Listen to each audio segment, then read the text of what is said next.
Hello, everyone, and welcome to Finsmart Smart Outsourcing Talks. And today, we have a very elite guest. And before I introduce, let me just talk about the conversational. So today's topic is about reducing taxes, building wealth, the power of defined benefits plans. Okay. Today, everyone talks about growth, right? And growing revenue, growing teams, growing enterprise value. But what often gets overlooked is this: many successful business owners are growing their business, yet giving away more to the taxes than they need to. And perhaps the problem isn't that they are earning enough. Okay, maybe the problem is that they are not keeping enough, right? And what's fascinating is that some of the most powerful tax and retirement planning strategies have been around for decades, yet many business owners and advisors never fully explore them. And today, that is exactly what we are exploring. And joining me today is someone who has spent his career helping businesses turn taxes into a wealth building opportunity. So I'm delighted to welcome David Podell, the president of Business Benefits Consultants. David, welcome to the show. Thank you. Thank you for having me. Excited to have our talk today and help educate the audience that have clients on different tax savings vehicles that are of lesser known and that are extremely powerful. And not only are we going to talk about what these plans do and how they work, but I think from a self-serving standpoint on how they can move their practices from preparation into advisory, which is where the industry and everybody is looking to go. Yeah. And so before I go ahead, let me just introduce David to our audience. So David has built business benefits consultants after recognizing that the tax mitigation space was very complex, and there is a real need for a specialized expertise. Over the years, he has become one of the industry leaders on defined benefits and cash balance plans. He has been featured in Forbes, the American Institute of CPAs, CPA Practice Advisors, and numerous business publications. As a certified CPA sponsor, David has educated countless accounting professionals and serves as a key resource for the tax strategists and financial advisors looking to bring sophisticated planning solutions to their clients. Um, so David, let me just start with that. That most business owners assumes higher taxes that are simply the price of success, and yet some owners with similar income end up with vastly different outcomes because they approach planning very differently. So why do so many successful business owners end up paying more taxes than they have to? I don't think it's actually the business owners that are paying the more taxes that they have to. I think it is a accounting problem. I think it's the CPA, the enrolled agent, those that are doing the taxes, and we've seen a shift happening here, where a lot of times in the accounting profession, and I speak only to them all the time through outlets like this, such as conferences, industry events. We are probably the most recognized name right now in this specific niche, just because of the separation and the things that we do. Is very unique. But what we're seeing that shift evolving into is from going to preparing these taxes and just putting putting the numbers down and saying, this is what you owed, this is what you're going to owe next year, this is what things look like, to, hey, here's some things that we can do. And here's some strategies that I've learned about. And here's some stuff that's out there that we should discuss that can really bring those numbers down. And we're not talking about anything risky. We're not talking about anything that's in a gray area or pushing the line. We're talking about an enormous amount of information that's out there now on strategies. And some of it is good and some of it is bad. But strategies like this and what we deal with have been around for decades. And they're not being talked about primarily because the tax advisor generally has not taken that stance of, I'm going to advise you on an option that's out there. And this option might be defined benefit plan or cash balance plan. A lot of times they're taking a safer bet, which is, this is what's due. You made a lot of money, you have to pay the taxes. We're seeing this shift evolve. And I know that because we're constantly getting case flow. If you go to our website, businessbenefitsconsultants.com, you will see that it is geared 100% to the tax advisor. So that is our audience. That is our partner. Is the tax advisor. We're there to support them. So what do you think, David, what is the gap, so why they are not able to advise the clients? That's a great question. It's because it is it's an industry that has traditionally in the past been built on returns and numbers and software and volume. And with the advent of technology, AI, Intuit, QuickBooks, all these things where there's do-it-yourselfers, the industry is now understands that it has to evolve into advisory. And advisory is not just knowledge of what can be done, but it's helping the client to implement getting that done. Especially information. Clients are going online and they're going into ChatGPT and finding out that there's a strategy out there, bringing it up to their CPA, and the CPA needs to know about this and not just say this is good, this is bad, but to be able to support it and understand, hey, we do need to do this, and here's how we're going to go about doing it. And it's not just our strategy. This could be one of the other 100 strategies that's out there, but they need to develop the partnerships with the experts of each one of those strategies. It's very important. And do you think that a lot of these advisors have, they more worry about the compliance and deadlines rather than getting into the right advice? Because many of the times, they are like burdened with, so many returns coming at the last moment. Do you think that takes the toll on the advisory front? Yes. I think what's happened in the past is it's been a volume game, and it's now shifting to a value game. And value is in advisory. So the return has been commoditized. And technology has commoditized the 1040s.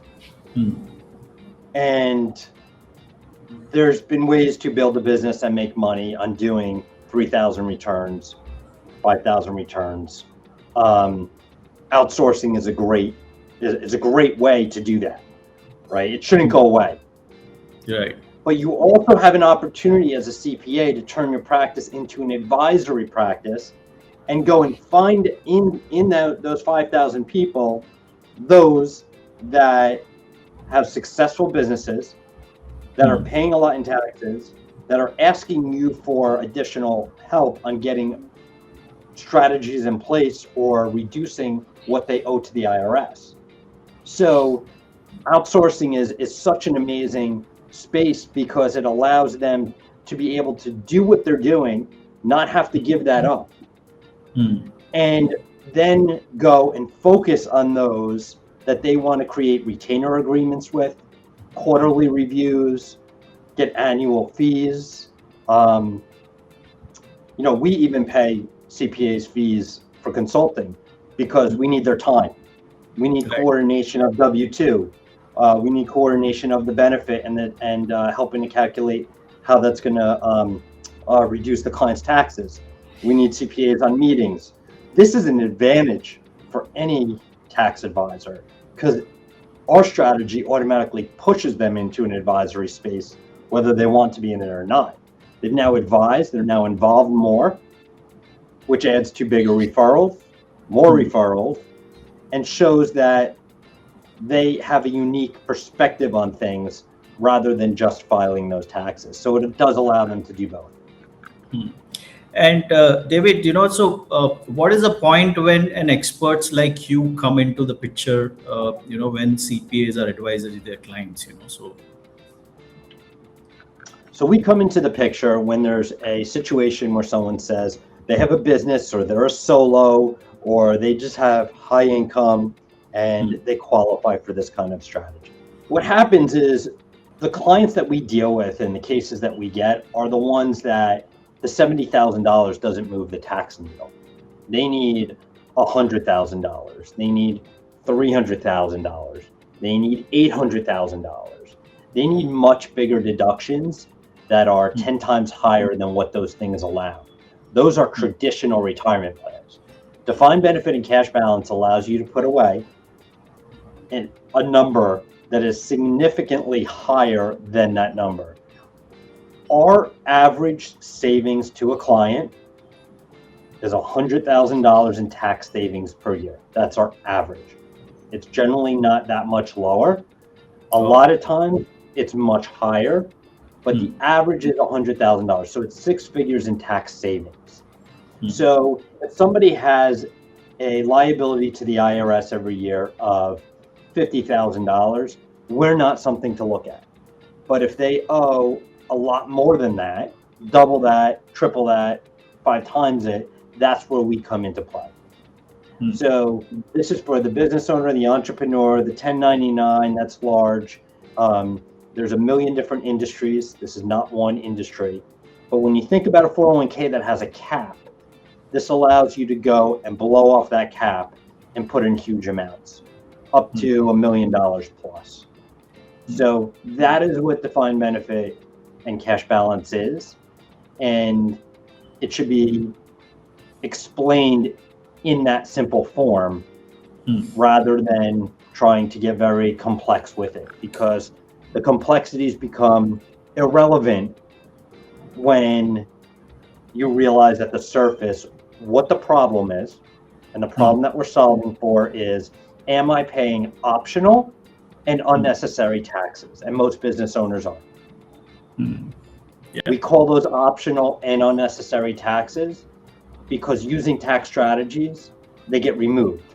So you had the option to deploying a tax strategy, and that option you either chose or didn't choose. It's binary. I'm choosing to to put my money away for myself, or I'm choosing to give it to the IRS. It's a yes or no question on that. So that's what has to be determined. Now, we support CPAs we do have a CPA toolkit, so they're able to send things to clients. We get involved in every case. So CPAs can be as involved as they want, or a lot of times many of them just hand them off to us and say, we think this client's a good fit, please call them and talk to them and work with them. We work in any which way. So, but we have a toolkit for them, which is amazing resources. We have a partnership agreement, which requires no capital, no money, no commitment. So we create these partnerships and these tax advisors who want to move into this space and bring their clients these benefits. And is there any particular criteria that you have mentioned in the toolkit that qualifies for you to take the client? So maybe the revenue size or the tax they are paying to IRS, or what are those qualifying criteria? Okay, so they have to be able to, or want to be able to, put away at least $100,000 or more into a retirement account. Okay. They could have a 401k. They don't have to have a 401k. That's irrelevant. We try to leave those benefits the same. They have to have a not large enough tax liability where it hurts them, where it's a problem, where they want to make a change.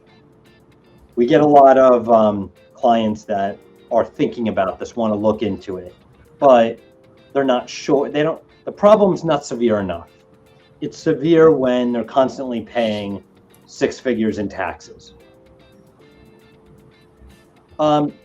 Generally, we like clients that are over the age of 40 for these plans. We can get more money away. Yes, we have cases and clients 25 years old, 30 years old, 35 years old. We think the power happens after age 40.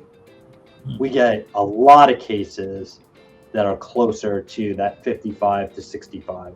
And we get a handful that are beyond 65, high income, and just want the money to go away to retirement and don't want to, like, they feel comfortable with everything that they have set up.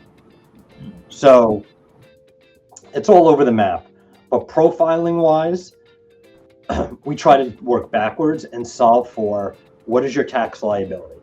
You owe the IRS $250,000 in taxes this year. Let's work backwards. Here's how much we need to put into the plan to bring that $250,000 down. And what do you want to bring it to? Do you want to bring it to zero? Well, here's how much we need to put away. Do you want to bring it to 20,000? Here's how much we need to put away. And that's what we do. We work backwards based on, this is a tax strategy first. It is a retirement plan second to us. And generally, what are the misconceptions surrounding these benefit plans? So why not more people are opting for it? Okay, so first and foremost is nobody knows where to go. Okay. They don't know who to talk to about it. There's not enough experts out there like us that do this. There's third-party administrators, and most of them in the industry are either big conglomerates, and the smaller ones, they're doing 401k business. And they do this stuff on the side, as a side. It's not their main source of business. So not having the resource and the expertise and a company with a process that helps guide the tax advisor and the client, it is a differentiator. The other reason they're not doing it is because they might have looked at it before and it didn't look beneficial to them or their company. And most likely that's because they looked at one design, not 5 or 10 of them. The other reason is complexity. This is complex. There's a lot involved. You're saving $100,000 in taxes. When people make it complex, no one ever wants to know or understand how the engine in a car works and what's happening in that engine when they go to buy a new car and they sit in that car. They're looking at everything but what's going on under the hood to understand why that engine's working and what's happening with it. They know there's parts in there and they trust those parts, right? And whether that is, Toyota, Honda, Mercedes, it doesn't matter. The name gives them trust that those parts are working. So when we talk to clients, we're essentially explaining to them, stay away from the engine. You're going to get wrapped up in science and actuarial math that will totally derail what you want to accomplish here, which is saving for retirement. And by the way, like I said before, the average tax savings is $100,000 a year. The average balance after someone has one of these plans and funds it over a certain time frame is around $3 to $4 million of retirement assets. That's huge. So not only are they increasing and putting away everything that they want for retirement and really supercharging what they can do, but they're getting a huge tax savings along the way. And David, so every business would have their own, own like cash flow patterns and different timelines when the cash accrues into the businesses. So so what are the factors that really shape the design of this effective defined benefit plan? Yeah, that's a good question, because you asked before about misconceptions and I didn't get to this. The biggest misconception is that you have to put away that money every year. Okay. And you have to, be committed to that number. Yes, there is some level of commitment. You do want to keep these plans in place for 5 years. We don't recommend less. The amount that you can put in We only work on designs that are flexible and variable. So if you put away $300,000 one year, and then you want to go and put away $50,000 the year after, we make that plan work. We've created plans where somebody wants to put away a large amount in year one and then never again, retire. We put a freeze on the plan. We keep it open for the next 4 years, but they put in no contribution. The money just grows. When these plans close, they go to IRAs. An IRA, everybody knows about it. They control it. It's well known. So when no one ever takes a benefit out of these plans as an individual, not in small business, as an individual annuity. They go and they move this money to an IRA, and they continue to defer it and grow it till retirement, just like a 401k. So as far as misconceptions, the biggest one is if I put away $300,000, I have to do it every single year for the next 4 or 5 years. And that's incorrect. We spend an enormous amount of time on cash flow and understanding what the client wants to do. And then we design around that cash flow and we design around the tax savings. And have you come across any cases where they have like over-engineered and then you have advised the client, okay, you don't need to implement it this way? And maybe wealth creation isn't only about making more money. Okay, maybe it's about becoming more intentional about the money that you already have. And David, this was our fantastic conversations. Thank you for joining Smart Outsourcing Talks, and hopefully we will do more partnering around talking in the coming times. Thank you so much for the time. Thank you. Appreciate it.